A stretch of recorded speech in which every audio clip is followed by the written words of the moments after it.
Hey, good morning. I'm actually sending you this video early in the morning. I've had my first cup of coffee, but I want to talk to you about a day that I had yesterday that will change me forever. There is a group called Defy Ventures, and what they do is they look after what they class as EITs, entrepreneurs in training. That's incarcerated men and women that have obviously committed a felony. They're in maximum security prisons around America and they want to change. They are a product of the society or the environment that they were in, and they are not willing to accept that. So they're there to make a change. And this Team Defy have actually put this together, and it's incredible. So I first of all urge you to look up Defy Ventures, and then I want to go through with you what I actually went through during the day. Now, Jason Gaynard, the crazy loon that he is, it was his birthday. So he actually decided, do I get prezzies and cake, or do I take a bunch of my best friends to jail? And he decided on the latter. So he reached out to a bunch of us, and I have to admit, my first response is, I'm not sure I want to spend a day in jail. You know, it's very easy to get in jail. It's not so hard. It's not so easy to get out. So I just didn't want to kind of go there. And there was all the jokes, and there was all the excuses that could come up. You know, too busy to go, mate. Bear in mind, most jails are not in kind of like cool areas. They're like 3 hours outside of town, just like this one. It's about three and a quarter hours to actually get to it. So a bunch of us accepted, and we had absolutely no idea what to expect, other than the fact that Jason had asked us to do it, and it was to help incarcerated men and to give them advice on business and what to expect. So we set off about 6:45 yesterday morning. Took, as I say, about three and a quarter hours to get up to Kern Maximum Penitentiary. It's a Category 4 maximum security jail. It took about 35 minutes to actually get through so many different checkpoints where you weren't allowed to wear a watch. You had to have a certain color code so that you weren't confused with either a guard or an inmate. And you had a number given to you. Mine was number 70. And you had to go through each checkpoint for speed in that lineup. So we're going through checkpoint after checkpoint, guys upstairs with the guns and all that kind of stuff. To say slightly intimidating, hey, I'm a big lad. I don't usually get scared easily, but this was scary. All right, simple as that. So we went through, and then we ended up into the inside of this concrete beast, and it was the yard, which was just a flat area with a couple of toilets literally attached to the wall. So if anyone wanted to use the toilet and sitting down, they were fully exposed to absolutely everyone. And then they marched us over to the gym. Now, bear in mind, there was no one on the yard at this time, and we've got armed guards with us, and they were being wonderful. You know, the guards there, they were trying to crack jokes and trying to lighten up the mood for us. They could see that, you know, we were like, you know, deer in headlights and a little bit scared. But as we walked towards the gymnasium was going nuts, and they were banging on the doors and cheering, and there was so much energy going on. And again, scary. And they came over to us, and I remember Kat, who was the woman that behind Defy Ventures, came over to us with this other beautiful lady, which I can't remember her name, but was just hyper and crazy and mad. And I apologize for not remembering her name. They came over and they said, look, you're going to go in there, you may be scared, but trust me, they're more scared of you. Now, you're in a maximum 4 security jail, everyone's yelling at you. I didn't believe that. And so they open up these doors, and all of these EITs were just lined up with their hands over, and you had to kind of run through.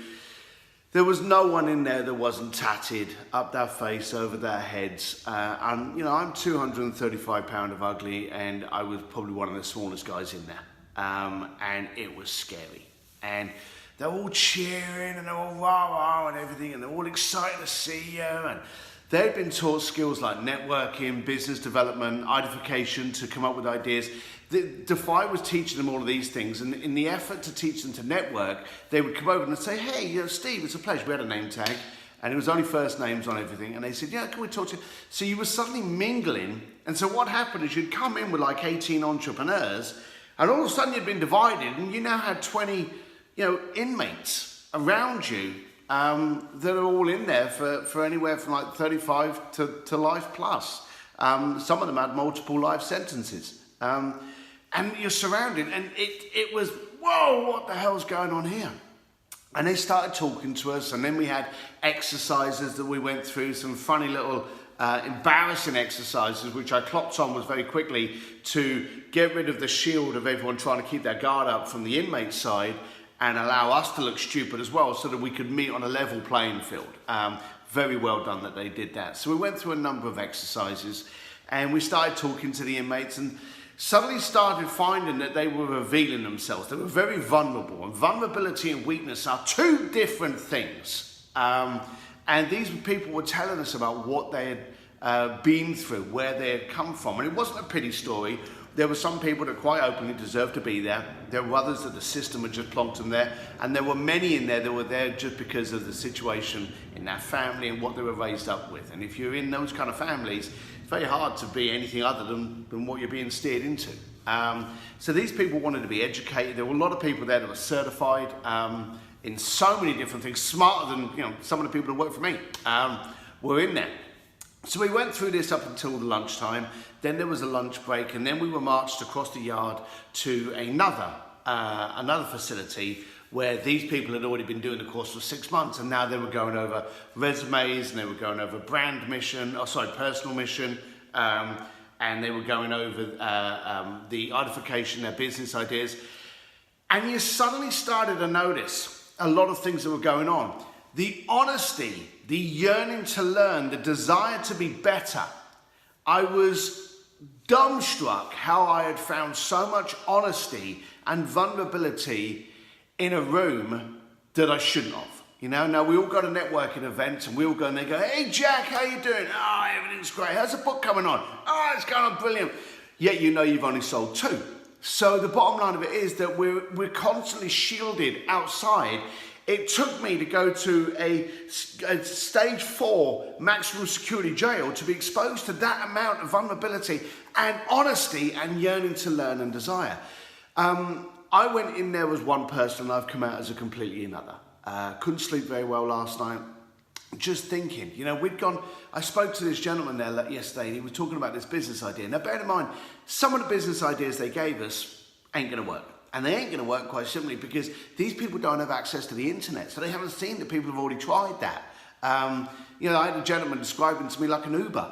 And I thought to myself, damn, if he hadn't been here, at the beginning, maybe he'd be the head of Uber, who knows? But it was incredible, some of the ideas that came out. But I was sitting at home thinking that as entrepreneurs, we do take things sometimes for granted. We constantly make mistakes. So do those people. Sometimes the after effect is far greater than us. We may lose some money, but I want everyone to be grateful of what they've got. I don't want people to sweat over stuff that sometimes really doesn't matter. I left that jail yesterday feeling guilty that I left. I actually hugged this inmate as I was leaving. This EIT. And I hugged him as I left, and he was going over this business plan he'd put together. And I said to him, "So when are you looking at doing this?" Thinking he's going to say, "Hey, I'm out in 6 months." He was out in 35 years. He had that focus, he had that attention to be better, and he said, "Look, if this is a good idea now, guess what it's going to be like in 35 years. Now, me and the world changes every 6 months. But to have that focus, to have that resolve, to have that willingness to change, I wish I could have bottled that and brought it out, because there's a lot of people outside of those gates that need that. They need to realize that they can change. They're in control of it. Those people are not. So I'm going to ask you to support Defy Ventures. I'm going to ask you to look into it. I went there with the selfish belief that I could help these people, that I would be able to expose them to what I know. I would be able to give them my experiences and give them hope. Believe it or not, I got more out of that day than I think they did. So I want to thank Jason Gaynard, I want to thank Kat, I want to thank Defy Ventures. If you can get over to Defy Ventures and go and support and volunteer at one of their events, I urge you to do that. Spending a day in jail, it ain't fun, but it is life-changing. You will come out a different, better person. If you don't want to go to jail, then get down to an adoption, a homeless shelter. But for Christ's sake, you're sitting at home in a beautiful home, drinking coffee, going out for dinner that night. You have the opportunities where a lot of people don't. So start doing something for other people. You'll find that you'll grow and be a better person for it. Thank you very much for putting up with my rant this morning. All the best. Bye.